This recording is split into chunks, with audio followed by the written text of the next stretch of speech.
J'ai fait un très très gros clitoris là pour le coup.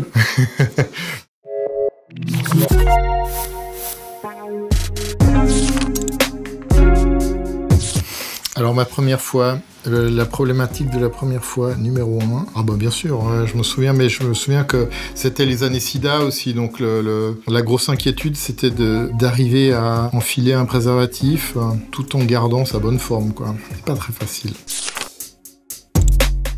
L'orgasme masculin ou féminin? Tentons les deux, ok. Alors l'orgasme masculin, c'est assez facile, s'il faut le symboliser de manière publiable. Voilà. Féminin, forcément c'est qu'une idée très imaginaire, mais j'ai l'impression que c'est beaucoup plus long, c'est plus fantastique, il se passe plein de petits trucs, il y a des oiseaux, des poissons qui volent, des dragons qui crient. Dans 500 ans, est-ce qu'on aura toujours des poils? Je suis pas sûr. Admettons qu'on ait toujours des cheveux, pas moi, mais voilà. On aura du sexe avec R2D2, je pense. Mécaniquement, ça ressemble toujours un petit peu à la même chose. Après, ce qui a pas mal changé, c'est il y a plein de nouvelles manières de se rencontrer. Avant, c'était il y avait toute une marche d'approche, la séduction. Là, on est plus conso. Enfin, pas tout le monde, hein, mais on peut commander un peu un partenaire sexuel comme une pizza, quoi. On peut choisir si on veut avec des anchois ou sans. Pour finir, le smartphone est devenu un prolongement de notre vie sexuelle. Il est là tout le temps. On est beaucoup plus cash. J'ai l'impression ça a vachement décomplexé aussi. Ça a décomplexé aussi la masturbation. On se décrit plus facilement quelles sont ses préférences. C'est aussi plus cash. Peut-être qu'on est moins à essayer de faire croire qu'on cherche le grand amour, mais peut-être on ose dire, en tout cas sur tout ce qui est sur ces nouvelles plateformes de rencontres, on ose dire ce qu'on cherche directement, quoi. Il y a une liberté de parole qui a changé. On a beaucoup décomplexé la pornographie. C'est plus le grand Satan. On ose plus parler de ses préférences sexuelles. On assume de se masturber.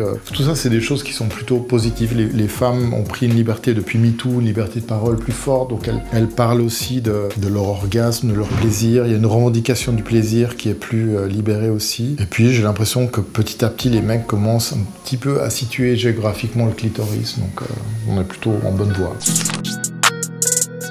C'est assez vache ça, parce que, oups, j'en perds mon stylo. C'est un peu comme les visages de gens, quoi. Pareil pour les sexes masculins, hein. Il y en a autant que de personnes, donc j'ai fait un très très gros clitoris là pour le coup. Avant, quand j'étais gamin et qu'on dessinait un sexe féminin, on dessinait ça en fait. On dessinait juste le pubis et on avait l'impression qu'on savait. Après, la version évoluée, c'est qu'on faisait ça. Puis alors, si vraiment on était Michel-Ange, on faisait ça, quoi. Et donc le clitoris, ça montre bien la méconnaissance du truc, c'est qu'il est caché quelque part là-bas dessous. Aujourd'hui, on est un petit peu obligé de le dessiner dans la foulée. Avec les poils, sans les poils. Boum. Je trouve que ce qui est assez rigolo sur le pénis, c'est que la peau est très fine, donc on voit les veines. Alors, il y a quelque chose d'assez design, hein, forcément. Testicules, toujours un petit peu plissé. Et puis, alors là, si on veut faire un espèce de raffinement... Après, au repos, c'est assez marrant à dessiner, parce que tout à coup, il y a plein de plis. Et si ça s'apparente à des visages, tout à coup, là, on est vraiment dans des visages de petits vieux. Faut pas hésiter à foutre plein de plis, surtout sur les couilles. Que le truc est en soi un peu rigolo, quoi. Ça se prête vite à faire du gag. Voilà. J'arrête là, peut-être. Hein. C'est clair qu'il y a une histoire anatomique, c'est-à-dire qu'il faut quand même que ça matche entre le sexe féminin et le sexe masculin. On peut pas savoir, il y a des sexes trop gros qui rendent le coït vraiment douloureux pour les femmes, il y a des sexes trop petits qui fait qu'on sent pas grand-chose.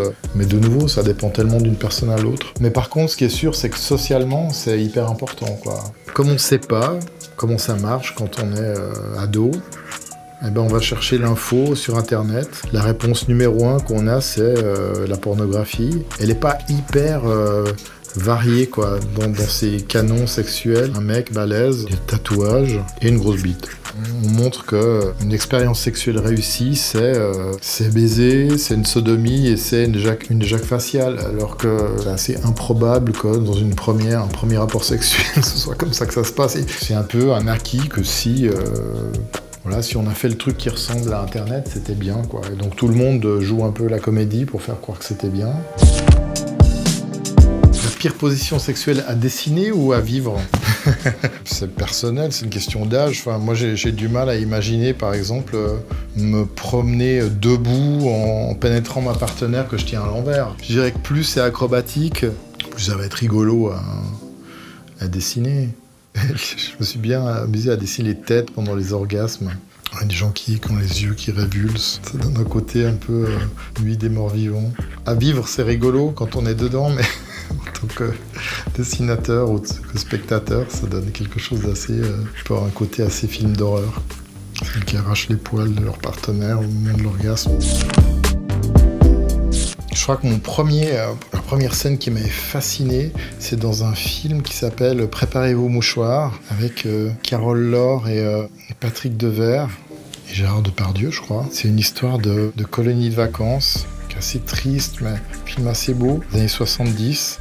Et il y a un des participants, un garçon qui est rejeté un peu par les autres membres, qui est fou amoureux de la monitrice qui est jouée par Carole Laure. Et il a hyper envie de voir son sexe. Et donc il fait tout un stratagème où il va dans sa chambre pendant qu'elle dort. Elle est sous un drap. C'est très très érotique. Enfin moi je trouve ça d'un érotisme incroyable, quoi. Il peut pas voir ce sexe parce qu'il est sous le drap, donc il fait tout un truc, il la chatouille, il la chatouille avec une herbe pour qu'elle... Et tout à coup, à un moment, elle enlève le drap, et plein écran, on a le pubis de Carole Laure, quoi. Voilà, j'avais trouvé ça génial.